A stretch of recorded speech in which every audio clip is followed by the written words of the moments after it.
మన జయశంకర్ భూపాలపల్లి జిల్లాలో మొత్తం స్కూల్ బస్సెస్ అనేది 165 ఉన్నాయి. ఎట్ ప్రజెంట్ ఆల్మోస్ట్ 150 వెహికల్స్ వరకు ఫిట్నెస్ అయినాయండి.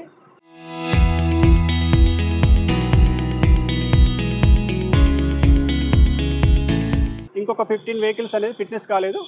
వాటి కోసం స్పెషల్ డ్రైవ్ చేస్తున్నాము. మన ట్రాన్స్పోర్ట్ కమిషనర్ ఆదేశానుసారం ఆ జిల్లాలో తిరుగుతున్న అన్ని స్కూల్ బస్సులపై స్పెషల్ డ్రైవ్ కండక్ట్ చేయడం జరుగుతుంది. మనకి యాక్చువల్ ఏంటంటే జియో నెంబర్ 35 ప్రకారం ప్రతి ఒక్క స్కూల్ బస్సులో కొన్ని ప్రొవిజన్స్ ఉండాలండి. ఫర్ ఎగ్జాంపుల్గా స్కూల్ బస్సు నడిపే డ్రైవర్ యొక్క వ్యక్తి ఏజ్ అనేది 60 ఇయర్స్కి మించి ఉండకూడదు.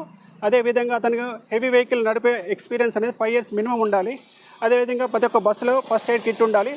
అదేవిధంగా ఫైర్ ఎస్టింగ్విషర్స్ ఉండాలి. ప్లస్ ఏంటంటే బస్సు యొక్క ఫుట్ స్టెప్స్ అనేది ఫస్ట్ స్టెప్ అనేది 325 mm కన్నా ఎక్కువ ఉండకూడదు. అట్ ద సేమ్ టైం మనకి స్టెప్స్ ఏమిటి రైలింగ్ ఒకటి ఉండాలి. స్కూల్ బస్సులో మాకు సీటింగ్ కెపాసిటీ మించి ఎక్కువ ఓవర్లోడ్ వస్తున్నట్టు కంప్లైంట్ వస్తున్నాయి. ఈ విధంగా చేసినట్టయితే వాటి పైన కేసు బుక్ చేసి పర్మిట్ క్యాన్సిల్ చేయడం జరుగుతుందండి.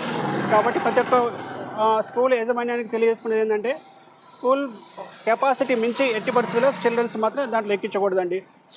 స్కూల్ యొక్క ప్రతి ఒక్క స్కూల్కి అటెండెంట్ అనేది కంపల్సరీ ఉండాల్సింది. పిల్లల్ని జాగ్రత్త ఎక్కించడం దింపడం అనేది 100% సేఫ్గా ఉండాలి. అది అటెండెంట్ చూసుకోవాలి. దాని యొక్క బాధ్యత స్కూల్ యాజమాన్యాలది.